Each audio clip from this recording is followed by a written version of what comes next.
Welcome to his American English. Take your corporate English book. It's on the page number 222 to 21. The phrases and words of what native English speakers they speak, or the Britishers or the Americans they speak. This is what you're going to see. Under the letter N, the word is nutty. This is the last word. Nutty. Nutty as a fruit cake means what? A person who's mentally is not balanced. He's a crazy guy, he's a stupid guy. So you're using the phrase nutty as a fruit cake. He is nuttier as a fruit cake and he is not fit to be the manager of the company. The manager of the company is a nut, means a mental. Then you're using the phrase nutty as a fruit cake. Now coming here, odd, ODD, odd. What do you mean by odd numbers? Could you tell me the numbers of odd numbers? Even numbers and odd numbers, isn't it? What are the odd numbers? Is a prime number or odd number? 1359. Prime number. Odd number? Whichever is not 2, 4, 6, 8. The other numbers are 2, 4, 6, 8 is even number. 3, 6, 3, 9 and all 15. Prime numbers are odd numbers. Prime numbers which should not be divided by anything, that is called prime number. 15 can be divided by 3, isn't it? 9 is a prime number or an odd number? Even number. Even or odd or prime? Odd number. So, odd jobs means temporary jobs. Odd jobs, temporary jobs without steady income. There is no monthly steady income. You are doing all the jobs, whichever gives a time income. Which is odd jobs means no steady income. You are doing jobs without a steady income, then you are using the phrase odd jobs. I was doing odd jobs. I was doing a job which is not permanent.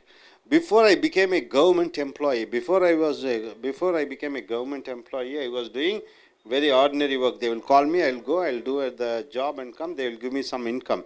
So odd job means not a steady job, not a permanent job. It is not a fixed job. Then you are using the phrase odd jobs, right? So coming here, oddball means a person who acts as a mental. A person who acts is a fool. Then you are using the phrase oddball. He is talented, but he is an oddball at times. He is a talented man, but at times he acts like a fool. Oddball means a foolish guy, a mental guy. And coming here, odds are against. What do you mean by the phrase odds are against? Success chances are less. When success chances are less, then you are using the phrase odds are against. When the success chances are less, then you are using the phrase odds are against.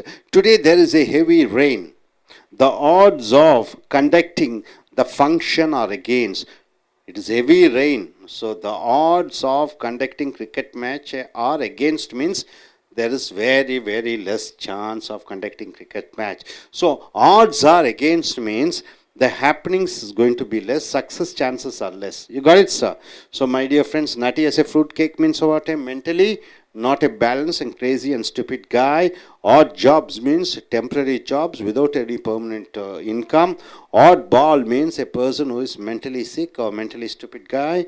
Odds are against means the success chances are very, very less. You got it, sir?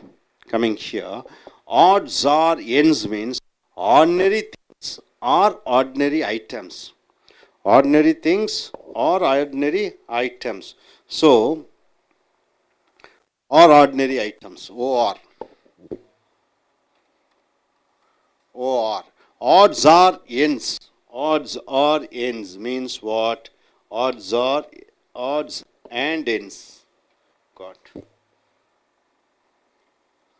Odds and ends. Odds and ends means ordinary things or ordinary items. Odds and ends. I did some odds and ends and now I earn an income. So I did small things and earned an income. Small things. Then you use odds and ends. At odds means what? In total difference. Against an agreement. At odds. At odds means my father and me. We are at odds means we are totally different. We don't agree with each other. He is at odds with his for recruiting new employees. Because he has recruited new employees, he and his manager are in misunderstanding. So, at odds means in misunderstanding. At odds, the husband and wife are at odds. They have a misunderstanding. Of, the word of, the phrase is off and on. What do you mean by off and on? Not regularly, very periodically and occasionally. Not regularly, very periodically and occasionally. Off and on means what? You are not sure when will happen, you are not sure when it will go. See, it rains off and on in OT means what? Suddenly rain will come, suddenly rain will go. The electricity is off and on in Chennai means what? You don't know when the electricity cut will be there. Off and on means, what do you mean by off and on? Anytime it may come, anytime it may go, off and on, right? So, then coming here, of God, a person not prepared. Of God, guarding means what? You are taking care, you are being secured. Of God means you a person who is not prepared. He is not prepared. A person who is not ready when the danger came, not in alert. A person who is not in alert, a person when danger comes, he is not alert. Then you are using the phrase of God. God means what? Taking care. Security, providing security is called God. Of God means you are not providing any security. I was caught off guard. I was caught insecure when five drunkards attacked me. Five drunkards immediately they start attacking me. I was not prepared. So when you are not prepared, then you are using the phrase of God. So off the cuff means what? Not rehearsed. Impromptu. Impromptu means what? I ask you to come to the stage and speak. Without any preparation, you are speaking. That is called impromptu, right? So impromptu means without any preparation, no rehearsal.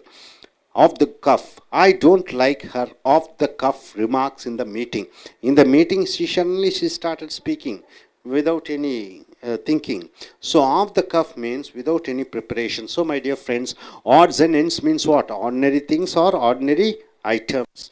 At odds means what? Totally different. We are not in agreement. Off and on means not regularly, very periodically, and occasionally. We are not very sure when it will happen. Off guard means you have not prepared. Off the cuff means you are just saying as you wish. So once again, I just like to get back to you. Nutty as a fruitcake means a person who is mentally disordered. Odd jobs means what? You are doing temporary jobs without any permanent income. Odd ball means a person who acts as a mental. And odds are against means just success chances are very, very less.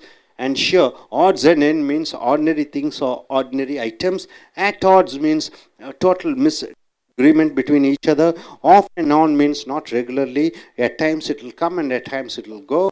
Off guard means you are not secured, you have not protected yourself. Then off the cuff means it is not rehearsed, it is impromptu, right, sir? Can you go in for a recording? Sir, why don't you please stand up and tell me, can you form a phrase using this sentence using these phrases? Actually, I was working on hard jobs. You are working on odd jobs. Okay, next.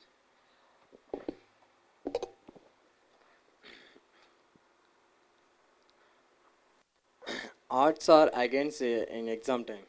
Odds are against me in the examination time. Okay. Rajinikanth was doing hard job before he became the actor. Okay, Rajinikanth was doing odd job before he became an artist. Yes, young lady. Any sentence off and on, not regularly. Rain comes off and on. Off and on.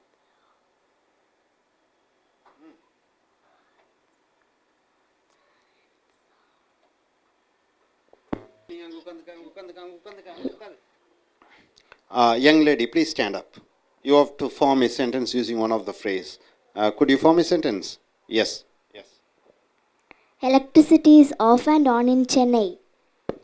Electricity is off and on in Chennai. What do you mean by that? What do you mean by that off and on in Chennai? You don't know when the electricity will come and when the electricity will go, isn't it? Fine. Yes. I did some ads and ends and now I collect books. Ads and ends. I did some odds and ends and I collected a lot of books. Yes. Electricity off and on in the Tamil Nadu. Okay. Entire Tamil Nadu, the electricity is off and on, right? Okay. Okay, fine. நண்பர்களே, உங்களுடைய corporate book எடுத்துக்கொள்ளுங்கள். பக்கம் 220லிருந்து 221 வரைக்கும் அமெரிக்கர்களைப் போன்றும் பிரிட்டிஷர்களைப் போன்றும் பேசக்கூடிய அந்த ஆங்கில சொற்றொடர்களை பார்க்கிறீர்கள். இப்போ என் என்ற எழுத்து வார்த்தை நட்டி. நட்டி என்றால் என்ன? நட்டு என்றால் கொட்டை என்று சொல்லுகிறோம். நட்டி என்றால் என்ன? கொட்டைத்தனமான என்று சொல்லும் பொழுது, நட்டி எஸ் எ ஃப்ரூட் கேக் என்று சொல்லும் பொழுது, மென்டலி நாட் எ பேலன்ஸ். ஒரு மனிதன் புத்தி கெட்டவனாக இருக்கிறான், மூளை வளர்ச்சி குறைவானவனாக இருக்கிறான், கிரேசி கிறுக்குத்தனமானவனாக இருக்கிறான், ஸ்டூபிட் பைத்தியக்காரனாக இருக்கிறான். So is nuttier as a fruit cake and is not fit to be the manager of the company. அவன் ஒரு முட்டாளாக இருக்கிறான், அந்த நிறுவனத்தினுடைய மேலாளராக இருப்பதற்கு எந்த விதமான ஒரு தகுதியும் இல்லாதவனாக இருக்கிறான் என்று சொல்கிறோம். அடுத்ததாக என்னுடன் எழுத்து முடிந்தது. இப்போ ஓவுக்கு வருகிறோம். ஓ என்ற எழுத்து வார்த்தை ஆடு. ஆடுன்னா என்ன? வித்தியாசமான என்று சொல்லுவோம். ஆடுனா ஓடிடிஏன்னா வித்தியாசம், ஈவன்னா சரிக்கு சமம். ஆடுனா ஒரு வேறுபாடுகள் நிறைந்த இருக்கிறது தான் ஆடு என்று சொல்கிறோம். இங்கே ஆட் ஜாப்ஸ் என்றால் என்ன? ஜாப்ஸ் என்றால் வேலை. ஈவன் ஜாப்ஸ் என்றால் என்ன? ஒரு நிரந்தர வேலை. ஆட் ஜாப்ஸ் என்றால் என்ன? நிரந்தரமற்ற. ஆட் என்றால் என்ன? வித்தியாசமான, வேறுபட்ட, நிரந்தரம் இல்லாத. ஸோ ஆட் ஜாப்ஸ் என்றால் temporary jobs without steady income. தற்காலிக வேலை, அதிலே நிரந்தர வருமானம் இல்லை, கண்டிப்பாக சொல்லிக்கொள்ளும்படியான வருமானம் இல்லை, மாதாந்திரமாக உறுதிப்படக்கூட வரக்கூடிய வருமானம் இல்லை என்று சொல்லும் பொழுது ஆட் ஜாப்ஸ். ஜாப் என்றால் என்ன? வேலை. ஜாப்னா என்ன சார்? ஒர்க்குனா என்ன சார்? ஜாப்னா என்ன? ஒர்க்குனா என்ன? இல்லை, ஜாப் என்றால் மாதாந்திர சம்பளம், ஒர்க் என்றால் தினக்கூலி. மாதாந்திர சம்பளத்தை ஜாப் என்று சொல்வீர்கள், ஒர்க் என்பது தினக்கூலியை ஒர்க்கு. சேலரி பேமெண்ட் என்று சொல்கிறோம். சேலரி அது மாதாந்திர சம்பளம். ஸோ ஆட் ஜாப்ஸ் என்றால் தற்காலிக வேலை விதவுட் ஸ்டடி இன்கம், ஒரு நிரந்தர, ஒரு உறுதியான வருமானம் இல்லாத ஒரு வேலையை ஆட் ஜாப்ஸ் என்று சொல்கிறீர்கள். I was doing odd jobs before I became a government employee. நான் ஒரு அரசாங்க ஊழியனாக ஆவதற்கு முன்னாடி நான் நிரந்தரமில்லாத தற்காலிக வேலைகளை செய்து கொண்டிருந்தேன். Odd ball. ஒருவன் a person who acts as a mental. ஒருவன் பைத்தியக்காரனாக நடித்து கொண்டிருக்கக்கூடியவனை, பைத்தியக்காரனாக நடிப்பவனை ஆட் பால் என்று சொல்கிறோம். Is talented. அவன் ரொம்ப திறமசாலி. But is an odd ball at times. சில நேரம் அவன் பைத்தியக்காரன் போன்று தோன்றுகிறான். அவன் ரொம்ப டேலண்டட், ரொம்ப திறமைசாலி, ஆனால் சில நேரங்களில் பார்த்தீங்கன்னா மென்டல் மாதிரி இருக்கிறான். ஸோ ஒருவன் பைத்தியம் போன்று தோன்றுகிறான் என்று சொல்லும் பொழுது ஆட் பால் என்று சொல்கிறோம். அடுத்தது ஆட்ஸ் ஆர் எகெயின்ஸ்ட் என்றால் என்ன? அதனுடைய வெற்றி வாய்ப்புகள், நடக்கக்கூடிய வாய்ப்புகள் ரொம்ப கம்மியாக இருக்கிறது. ஆட்ஸ் ஆர் எகெயின்ஸ்ட் என்றால் என்ன? ஒன்று திட்டமிட்ட ஒன்று அது நடக்கக்கூடிய வாய்ப்புகள் மிக குறைவாக இருக்கும் பொழுது ஆட்ஸ் ஆர் எகெயின்ஸ்ட். இதை வைத்து ஒரு வாக்கியம் பார்ப்போமா? Today there is a heavy rain. இன்று கடுமையான மழையாக இருக்கிறது. the odds of conducting the function are against என்று சொல்லும் பொழுது, இன்று இரவிலே ஒரு மிகப்பெரிய ஒரு நிகழ்ச்சியை நடத்த திட்டமிட்டிருக்கிறோம். மழை கடுமையாக பெய்து கொண்டு இருக்கிறது. மழை இப்படியே பெய்தது என்றால் அந்த விழாவை நடத்த முடியாது. அந்த விழாவை நடத்தக்கூடிய வாய்ப்புகள் குறைவாக இருக்கும் பொழுது ஆட்ஸ் ஆர் எகெயின்ஸ்ட் என்ற சொற்றொடரை பயன்படுத்துகிறீர்கள். புரிந்ததா? ஸோ நண்பர்களே, நட்டி எஸ் எ ஃப்ரூட் கேக் என்றால் என்ன? ஒரு மன ரீதியாக பைத்தியக்காரனாக இருக்கக்கூடிய ஒரு நபர். ஆட் ஜாப்ஸ் என்றால் என்ன? தற்காலிக வேலை, நிரந்தர சம்பளம் கொடுக்காத வேலைகளை ஆட் ஜாப்ஸ் என்று சொல்லுகிறீர்கள். ஆட் பால் என்றால் ஒருவன் சில நேரங்களில் புத்தி பேதலித்தவன் போல், பைத்தியக்காரன் போன்று நடிக்கக்கூடிய அந்த மனிதர்களை ஆட் பால் என்று சொல்கிறீர்கள். ஆட்ஸ் ஆர் எகெயின்ஸ்ட் என்றால் என்ன? ஒன்று நடக்கக்கூடிய வாய்ப்புகள் குறைந்த அளவே இருக்கிறது. ஒன்று நடக்கக்கூடிய அந்த உறுதித்தன்மை குறைவாக இருக்கும் பொழுது ஆட்ஸ் ஆர் எகெயின்ஸ்ட் என்ற சொற்றொடரை பயன்படுத்துகிறீர்கள். அடுத்ததாக ஆட்ஸ் அண்ட் எண்ட்ஸ் என்றால் என்ன? சாதாரண விஷயங்கள், சாதாரண விஷயங்களை ஆட்ஸ் அண்ட் எண்ட்ஸ் என்று சொல்வீர்கள். I did some odds and ends and now I earn an income. நான் ஏதோ சின்ன சின்ன வேலைகளை செய்து இப்பொழுது ஒரு வருமானத்தை பெற்றுக்கொண்டிருக்கிறேன். சின்ன சின்ன வேலை, சின்ன சின்ன விஷயங்களை செய்து கொண்டிருந்தேன் என்று சொல்லும் பொழுது ஆட்ஸ் அண்ட் எண்ட்ஸ் என்ற சொற்றொடரை பயன்படுத்துகிறீர்கள்.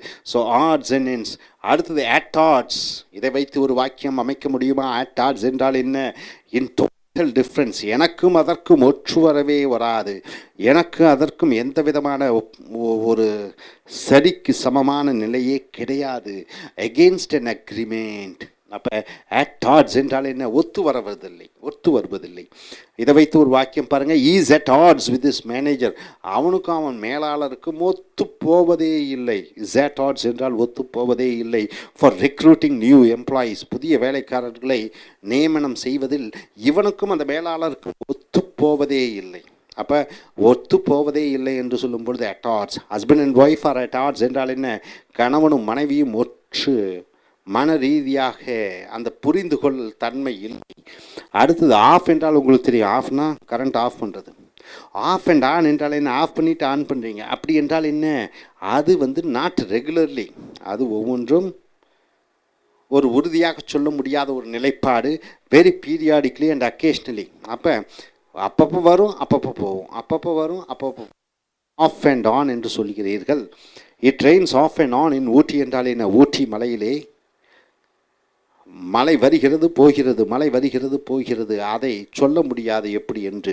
ஸோ இந்த ஆஃப் அண்ட் ஆனை வைத்து ஒரு வாக்கியம் அமைத்தீர்கள். Of God. காட் என்றால் என்ன? கார்டிங். உன்னை நீயே கார்டியன் என்று சொல்லுகிறோம், பாதுகாவலன். காட் என்றால் அது வினைச்சொல்லாக வரும் பொழுது உன்னை நீயே பாதுகாத்துக்கொள். காட். ஆஃப் காட் என்றால் என்ன? அந்த பாதுகாப்பு தன்மை இல்லாதது. ரைட்டுங்களா? காட் என்றால் பாதுகாத்துக்கொள். ஆஃப் காட் என்றால் என்ன? பாதுகாத்து கொள்ள முடியாத ஒரு நிலைப்பாடு. Person not prepared. ஒரு மனிதன் அதற்கு தயாராக இல்லை. ஏ பர்சன் நாட் ரெடி. ஒரு மனிதன் தயாராக இல்லாத நிலைமை. when the danger came not in alert. ஆபத்து வரும்போது அவன் அந்த ஆபத்தை எதிர்கொள்வதற்கு தயாராக இருந்ததில்லை என்று சொல்லும் பொழுது ஆஃப் காட் என்று சொல்கிறோம். I was caught off guard. நான் சிக்கிட்டேன். I was caught off guard என்றால் என்ன? நான் மாட்டிக்கொண்டேன். when 5 drunkards attacked me. drunkards என்றால் 5 குடிகாரர்கள் என்னை தாக்கிய பொழுது நான் திடீரென்று ஆச்சரியத்தில் ஒன்றும் செய்ய முடியாத நிலைமையில் அடியை வாங்கி கொண்டேன். ஆஃப் காட் என்றால் என்ன? நான் எதிர்பார்க்கவே இல்லை, அதற்கு நான் தயாராகவே வரவில்லை. 5 பேர் குடித்து விட்டு அடிக்கிறார்கள், நான் தயாராக இல்லை. ஆஃப் த கஃப் என்றால் என்ன? நாட் ரிகர்ஸ்ட். இம்ப்ராம்ப்டோ. இம்ப்ராம்ப்டோ என்றால் என்ன? ரொம்ப முக்கியங்க. எந்த விதமான தயாரிப்புனாலும் மனதில் வந்ததை அப்படியே பேசுவதை இம்ப்ராம்ப்டோ அல்லது ஆஃப் த கஃப் என்று சொல்கிறீர்கள். ஆஃப் த கஃப் என்றால் என்ன? எந்த விதமான தயாரிப்பும் இல்லாமல் திடீரென்று மனதுக்கு வந்ததை வெளியே சொல்வதை ஆஃப் த கஃப் என்று சொல்கிறீர்கள். Not rehearsed. அதை நீங்கள் தயார்படுத்தி கொள்ளவில்லை. I don't like her off the cuff remark in the meeting. ஒரு மீட்டிங் நடந்தது, போர்டு மீட்டிங். அனைவரும் உட்கார்ந்து கொண்டிருந்தோம். அந்த அம்மா என்னை பற்றி திடீரென்று எதேதோ பேசினார்கள். Don't like her off the cuff என்றால் என்ன? வாய்க்கு வந்ததெல்லாம் பேசுகிறாங்க. ஸோ வாய்க்கு வந்ததெல்லாம் மனதுக்கு தோன்றியபடி பேசுவதை ஆஃப் த கஃப் ரிமார்க் என்று சொல்கிறோம். ஸோ நண்பர்களே, மறுபடியும் பாருங்கள். ஆட்ஸ் அண்ட் எண்ட்ஸ் என்றால் என்ன? சாதாரண விஷயங்கள் அல்லது சாதாரண நிகழ்வுகள். அட் ஆட்ஸ் என்றால் என்ன? ஒருவருக்கும் ஒத்துப்போக முடியாத ஒரு நிலைப்பாடு. ஆஃப் அண்ட் ஆன் என்றால் என்ன? விட்டு வந்து போய்கொண்டிருக்கிறது, எந்த ஒரு உறுதி தன்மையும் இல்லை. ஆஃப் காட் என்றால் என்ன? தயாராக இல்லாத ஒரு நிலைப்பாடு. ஆஃப் த கப் என்றால் என்ன? எந்த விதமான தயாரிப்பும் இல்லாமல் திடீரென்று பேசுவது. மறுபடியும் பாருங்கள், இந்த லாஸ்ட்டாக ஒரு தடவை பார்த்துக்குங்க. நட்டி எஸ் எ ஃப்ரூட் கேக் என்றால் என்ன? மன ரீதியாக பாதிப்படைந்த மனிதர்கள். ஆட் ஜாப்ஸ் என்றால் என்ன? தற்காலிக வேலை, நிரந்தர வேலை இல்லை, ஒரு நிரந்தர வருமானம் இல்லாத ஒரு வேலை. ஆட் பால் என்றால் என்ன? ஒரு மனிதன் கிறுக்கனாக நடிக்கிறான், தோன்றுகிறான், செயல்படுகிறான். ஸோ ஆட்ஸ் ஆர் எகெயின்ஸ்ட் என்றால் என்ன? ஒன்று நடக்கக்கூடிய வாய்ப்புகள் குறைவாக இருக்கிறது. ஆட்ஸ் அண்ட் எண்ட்ஸ் என்றால் என்ன? சிறு விஷயங்கள். அடுத்தது என்றால் என்ன? ஒருவருக்கும் ஒத்துப்போகாத நிலைப்பாடு. அடுத்ததாக ஆஃப் அண்ட் ஆன் என்றால் என்ன? எதுவும் என்று நிரந்தரம் இல்லாத, திடீரென்று மாறிக்கொண்டிருக்கக்கூடிய, உறுதியாக சொல்ல முடியாத. ஆஃப் காட், ஒரு நடக்கக்கூடிய ஒரு விஷயத்திற்கு தான் தயாராக இல்லாத நிலைமை, தான் திடீரென்று தாக்கப்படுதல். ஆஃப் த கஃப் என்றால் என்ன? எந்த விதமான தயாரிப்பும் இல்லாமல் திடீரென்று பேசுவது, மன ரீதியாக மனதில் வந்ததையெல்லாம் பேசுவது, ஆஃப் த கஃப். ஸோ நண்பர்களே, இந்த சொற்றொடர்கள் மிக மிக முக்கியமானது. இந்த சொற்றொடர்களை நீங்கள் உங்களுடைய அன்றாட வாழ்க்கையில் பேசி உங்களுடைய ஆங்கில புலமையை, பேச்சாற்றலிலும் எழுத்தாற்றலிலும் இதை உபயோகப்படுத்தி உங்களை நீங்களே மேன்மைப்படுத்திக் கொள்ளுங்கள். தேங்க்யூ.